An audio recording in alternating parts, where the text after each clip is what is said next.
Nasamsam ng Mandaue City Police Office ang mahigit sa 5.2 milyong halaga ng smuggled cigarette sa isang operasyon sa Barangay Look, Mandaue City.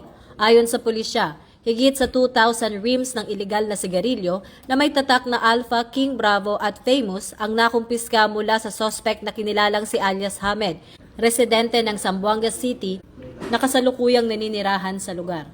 Sinabi ni Police Lieutenant Colonel Mercy Villario, tagapagsalita ng MCPO, na ang matagumpay na operasyon ay bunga ng mahusay na interagency coordination at intelligence-driven operation ng PNP upang matunton ang iligal na aktibidad. Nasa kustudiya na ngayon ng pulisya ang suspect at haharap sa kasong paglabag sa Customs Modernization and Tariff Act, patunay ng patuloy na pagsisikap ng PNP laban sa smuggling at iligal na kalakalan sa lalawigan. Ito ang bagong PNP para sa bagong Pilipinas, serbisyong mabilis, tapat at nararamdaman.